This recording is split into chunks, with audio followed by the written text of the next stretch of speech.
নমস্কার, ছুটির রান্নাঘরে আপনাদের সবাইকে স্বাগত জানাই।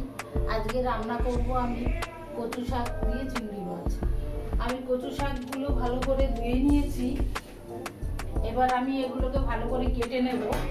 তারপরে আর যে বাকি মশলাগুলো আছে সব কিছু আমি রেডি করে নেব। সব কিছু রেডি করার পরে আবার আমি ঘুরে আসবো আপনাদের সামনে।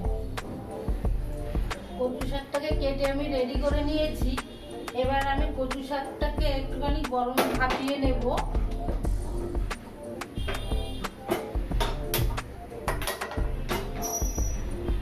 একটু উপরে নুন দিয়ে দেব।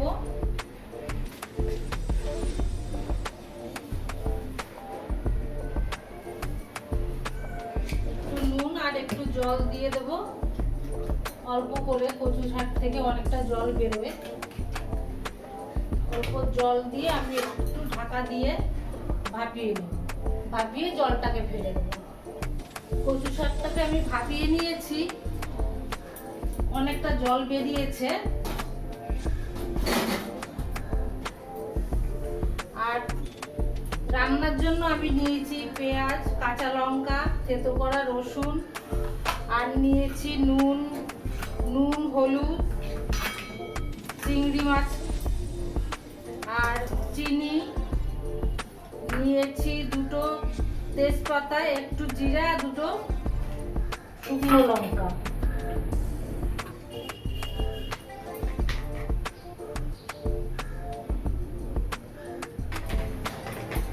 কড়াইতে সাদা তেল দিয়ে দিলাম। চিংড়ি মাছটাকে আমি আগে থেকে ভেজে নেব না। চিংড়ি মাছটাকে একটু নুন হলুদ মাখিয়ে রাখি।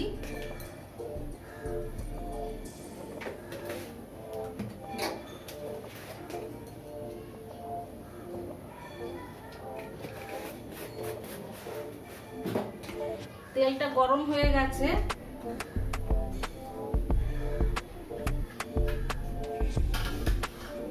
এবার আমি ফোড়নগুলো দিয়ে দেব।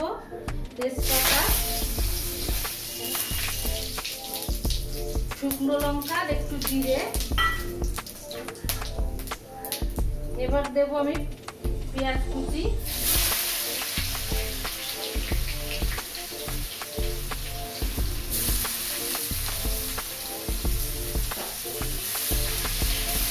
পেঁয়াজটাকেও আমি লাল লাল করে ভাজবো না।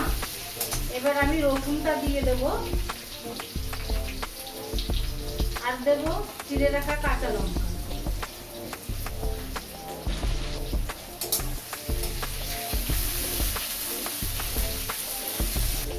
এটা ভাপানোর সময় আমি একটু নুন দিয়েছিলাম, নুনটা কম দেব।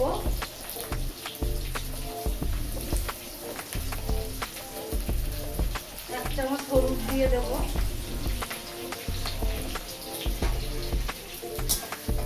এবার আমি নুন হলুদ মাখিয়ে রাখা চিংড়ি মাছটা দিয়ে দেব।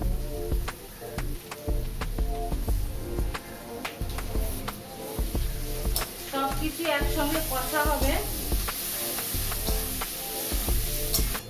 মশলাটা সব কষানো হয়ে গেছে। এবার আমি কচু শাকটা দিয়ে দেব। কচু শাকটা দেওয়ার পরে ভালো করে নেড়ে চেড়ে দিতে হবে যাতে নিচে না লেগে যায় কড়াইতে। কিছুক্ষণ বাদে বাদেই একটু খুন্তি দিয়ে এপিট ওপিট করে দিতে হবে।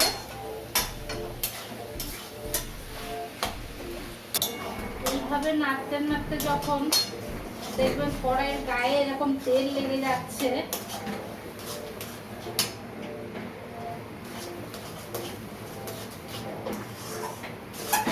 তখন একটুখানি চিনি দিয়ে উপরে একটু চিনি ছড়িয়ে দেবো। আপনারা নাও দিতে পারেন। একটু চিনি দিয়ে দেবো। চিনিটাকে ভালো করে মিশিয়ে দেবো।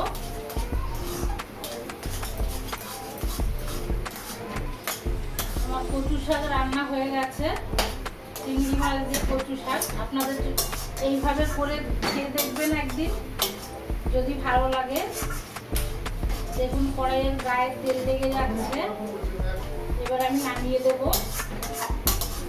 আমার কচু শাক রান্না হয়ে গেছে। আপনাদের যদি ভালো লাগে লাইক কমেন্ট শেয়ার করবেন আর চ্যানেলটিকে সাবস্ক্রাইব করবেন যাতে সবার আগে আপনার কাছে পৌঁছে যায় আমার রান্না। আমার পাশে থাকবেন। নমস্কার। এর পরের দিন আবার আসবো আর একটা নতুন ভিডিও নিয়ে।